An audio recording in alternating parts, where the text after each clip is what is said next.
Hello again, and welcome to another episode of Fantastic Five, the show where we're absolutely right about something and some people just refuse to listen. This week we're taking a look at 5 of Superman's worst costumes.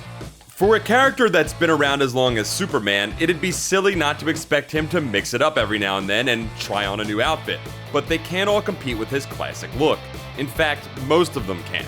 The red, yellow, and blue has stood the test of time for a reason. So this week, we're looking at a few of Superman's less successful wardrobe choices. Number 5, Ultimate 90s Superman. This one took place during that brief period in the 90s when the Man of Steel was also sporting the mullet of steel. So you know we're already off to a very 90s start. During his first return battle with the beast who killed him, Doomsday, Superman was given a 90s makeover by a living computer from New Genesis called a Mother Box. The Mother Box helped Superman out by making his costume slightly darker and giving him a bigger, more Spawn-esque cape, a Gambit head sock, baggy boots, a cable-style cyber arm, a laser sword, and straps and pouches as far as the eye could see. The new outfit was supposed to aid him in the fight, but as best as I can tell, it made no difference.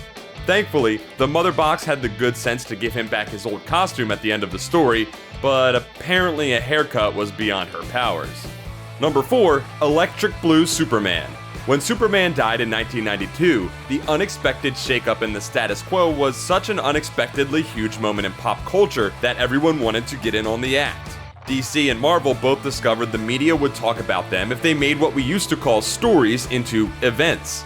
Superhero comics got a taste of being popular, and they wanted more. So, change for change's sake became the new status quo all throughout the 90s, and death, replacement, and new costumes seemed to be the only ideas superhero comics could come up with. By the time Superman was turning into an electric blue version of himself with all new powers, the steam had almost run out, but not before he could also be split into 2 different Supermen. I actually don't even dislike this story, but I've always disliked that costume. Number 3, Armour Superman. This isn't any specific costume, but the very idea behind the various different times Superman has had to have some kind of armor costume over the years. For the life of me, I can't figure out why, but there's a particular strain of comic fan, let's call them dummies for short, that thinks the coolest thing possible is to see Superman wearing armor. He doesn't need armor, he's Superman. If you're just into armor, there's a ton of guys in armor out there already. Take your pick. I can't wrap my mind around why these people would want someone who has the superpower of not needing armor to wear a big, cumbersome battlesuit. But in my research for this, there were countless examples of armored versions of Superman being declared the most badass. Usually with lots of spelling and grammatical errors, but I'm sure that's not relevant.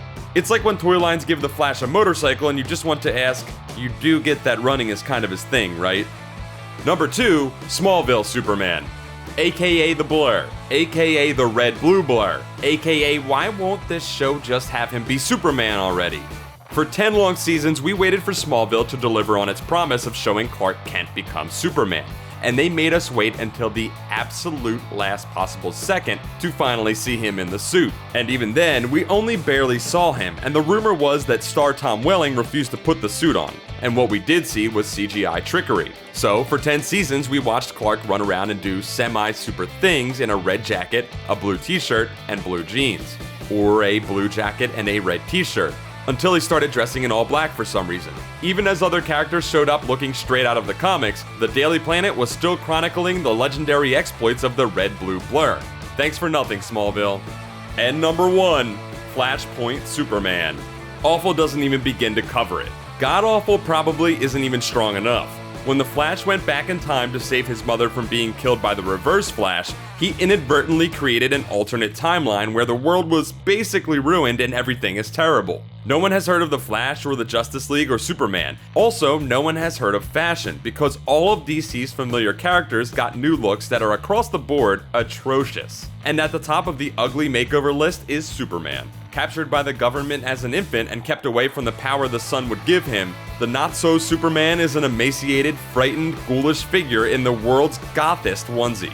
I know the Flashpoint world was supposed to be a nightmarish hellscape that you want the heroes to set right, but would one person's death really have this much of an effect on the world of costume design? That's it for this week. Come back next week when we'll list 5 more things that we're the rightest about. thanks for watching this episode of Fantastic Fives. Don't forget to like this video, subscribe to Comics Alliance for more comic facts, and check out comicsalliance.com for more comic awesomeness.